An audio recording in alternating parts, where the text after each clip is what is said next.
Hello plant friends, this is Miro from Basic Plants and welcome to my channel. Today we will talk about orchids that I have rebloomed. Do you know how many times I got requests to make this video? That's right. 0. But I still wanted to make a video about orchids that I have successfully rebloomed after purchasing them, because I think that a lot of people find orchids intimidating and they are not that difficult to grow at all actually. And I think they get a lot of bad rep because some people think they're difficult to rebloom. I will also give you some quick care tips, some things that I use with these orchids that I will show you today, and I think that these things might help you get your orchid to bloom again. I don't think orchids are very popular at this moment because currently we have aroids and we have Hoyas and they're all the craze right now. But orchids can actually be interesting, and there is such a variety among orchids that I'm 100% sure that you can find an orchid for yourself. There are so many of them and there are so many that are interesting, and I think a lot of this bad rep for orchids comes from all the Phalaenopsis complex hybrids that you can see in the flower store, and believe me, most of them I don't even find appealing myself because they're just way too crazy and they don't look very natural to me. And of course that's the case because they are complex hybrids, but there are many orchids out there that are quite beautiful, and in my opinion all the orchids that I will show you today are quite beautiful, very interesting, and most importantly, they are not very difficult to come by. I got into orchids when I started getting more into houseplants, which was 10 or 11 years ago, but after a couple of years I had to take a longer break because of university and other stuff, so I fell out of love with them, and it wasn't until recently, maybe a year ago, that I started liking them again. I was really pushing hard against it. I was like, no, you are not going to get into orchids again, because I already was into Hoyas and aroids and I was just trying to limit myself. But then I got into orchids, and then I got into violets, and then I got into begonias. Thank you, Betsy. Most of the orchids that I have are less than 1 year old, so I cannot give you full care tips and tricks, but I have spent countless hours watching orchid videos, and my go-to channel is Miss Orchid Girl, but there are bumblebee orchids as well that I like to watch, and some other orchid channels that I think are very useful. All the orchids that I will show you today are less than 1 year old, but I got all of them to bloom for the second time, which I think is a bit of a success, right? I will share the things that I did with them, and I will share with you how they look like. Some of them are past that point when they have the beautiful full display of flowers, but I still wanted to show them to you because I did rebloom them again, and the flower show was quite spectacular, and to prove that I will just attach some pictures when I rebloom them for the second time. There is no better way to start with orchids than to start with Phalaenopsis orchids.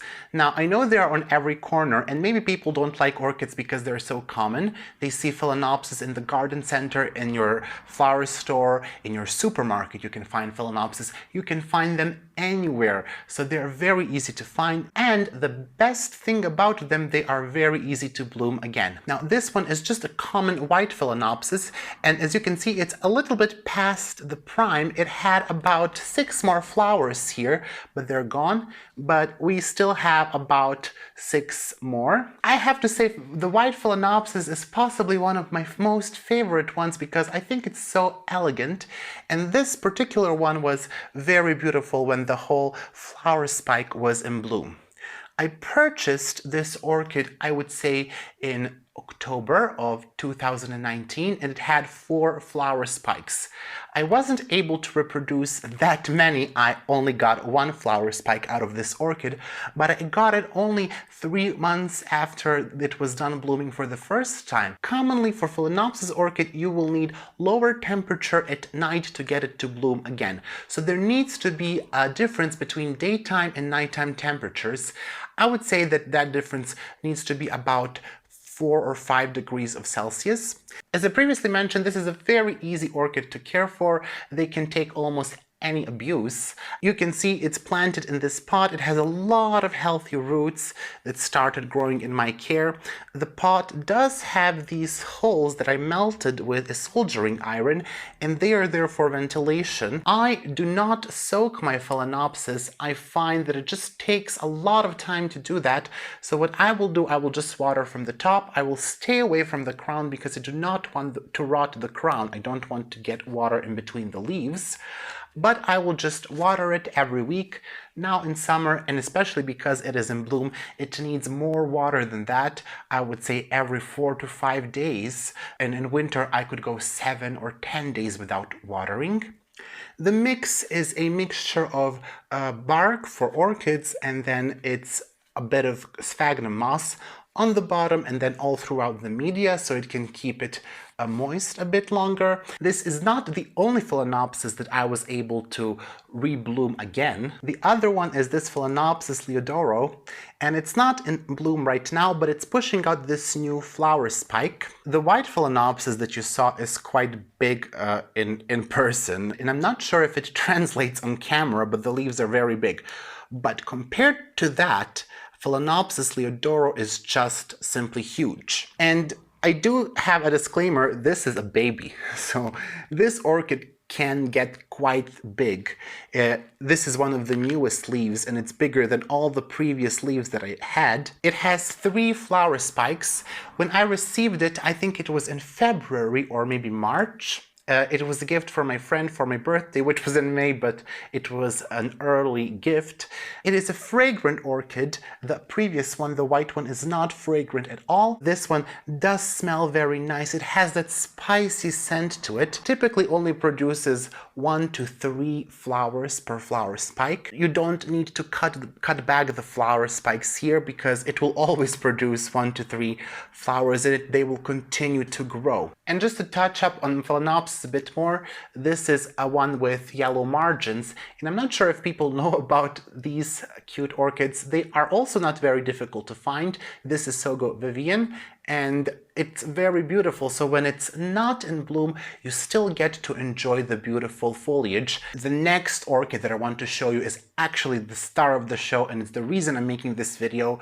And all of the other orchids, I'm very sorry, are supporting roles in this video. This is she. The roots are just all over the place. They went through the holes that are meant to aerate them, and they're just growing like crazy. Cattleyas are known to be a bit finicky when it comes to blooming again. This is the new growth that I got from this orchid, and it did not bloom, and naturally I got discouraged right away. I said there is no way I will rebloom this again. I got this orchid in November. I had to repot it because the roots were not in very good state, which is to be expected really when you buy orchid in a garden center.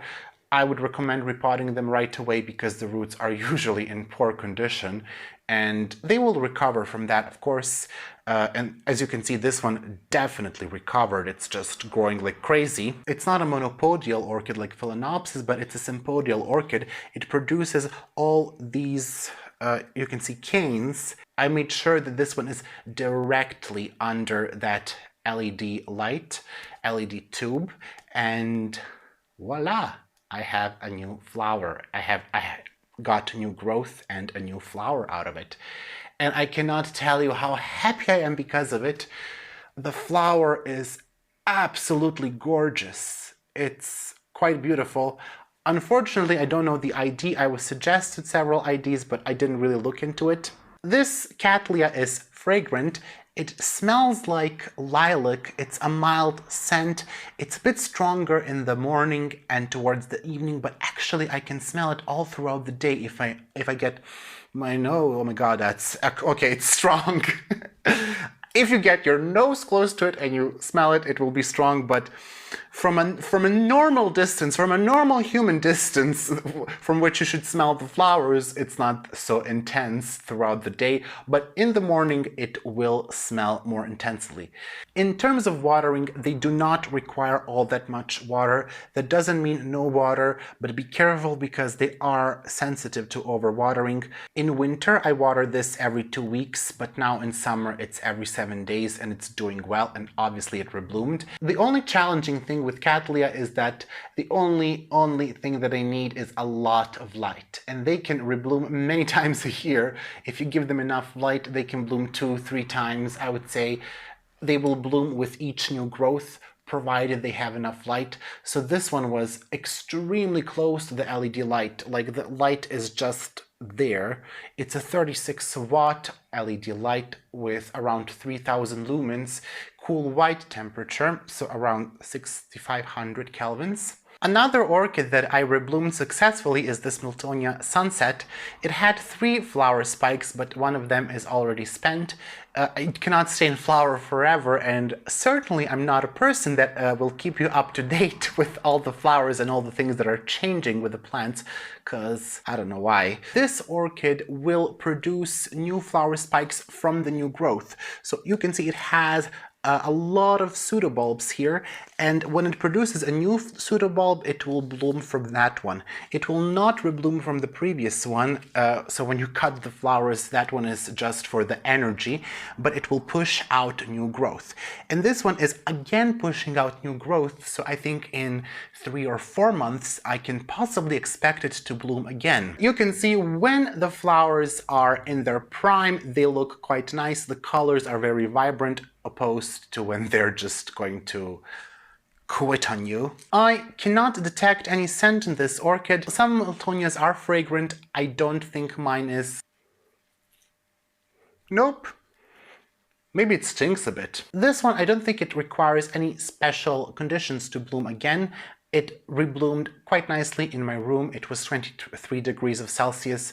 The humidity was a bit higher, but that's the downside of keeping 300 plants in one room. This orchid does not want to be dried out. It does not like it. It will not tolerate it.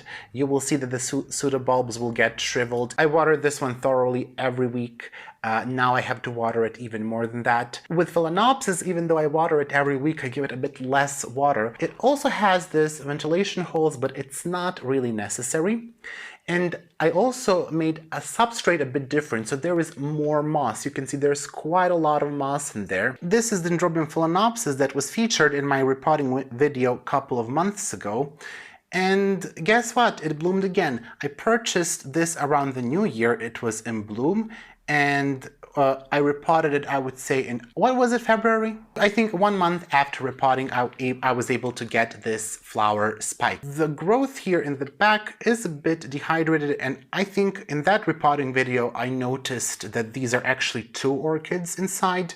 So I'm guessing this one needs to grow more roots. And of course, when you have flower, it is not uncommon for your orchid to be a bit dehydrated. It just takes a lot of energy from your orchid. This orchid actually produced new growth here. So this here is new growth that I got from, I would say, February. And it is producing another new growth that is super tiny right there. So it is doing well. It is liking the semi-hydroponic setup. It does need more water than you would think. I made a mistake of thinking it was similar to Cattleya's, which it is not. So that's the reason why it's in semi-hydroponics. This is the recovery setup. The last orchid, it suffered a bit in the making of the video. Imagine this was here. It was quite beautiful, but now I will have to reroot this again. Which can be done in water or stick it back into the soil. My phone fell on the orchid and just snapped it off. But let's say if you want to propagate it, you can take cuttings and you can place them in water or moss, and it should do well. It will get propagated. It will be fine. Like, don't come for me, okay? I'm a very clumsy person. And I don't know if this is fair game, but this one is about to bloom. It's not in bloom. It will get white blooms here, and then there will be more of them. This orchid is not grown for the blooms, so I think it's fair game. This is Ludisia discolor, and as you can see, the pot is way too Wrong. This orchid does not want to be in this type of a pot. It prefers a wider, shallow pot. So that way it can grow. And if I had a wider, shallow pot, this would not happen. Or, you know, just don't drop things on your orchid. That is always a good advice. It's a fairly quick to grow. It's just absolutely filled with new growth here. And that new growth cannot reach the surface because this is the wrong pot. It is very easy to take care for. It does not need a lot of light. This will do well in a shadier spot. No worries there. I make sure to water it very thoroughly. In winter, that is every 7 days. In summer, I would say every 4 days. I make sure that I water it to keep it moist, because when it dries out, it will start to lose the leaves. Thank you guys for watching. I hope that you were not bored to death with orchids. There are a lot of misconceptions about orchids, and I think I will make a separate video about that if you would like. And one of the biggest ones is that they don't need a lot of water. They don't need regular watering, which I will just tell you now, it's not true. Please water your orchids regularly. They need to grow. They need water. If you like the video, please subscribe. That means a lot to me. And if you liked it, of course, leave the thumbs up. If you want, you can comment down below if you have any questions, or if you just want to say something. Comments also really do help out a lot. If you would like, you could also follow me on Instagram at basie.plants. And have a great weekend. Have a great day today, and I will see you in our next video. Bye!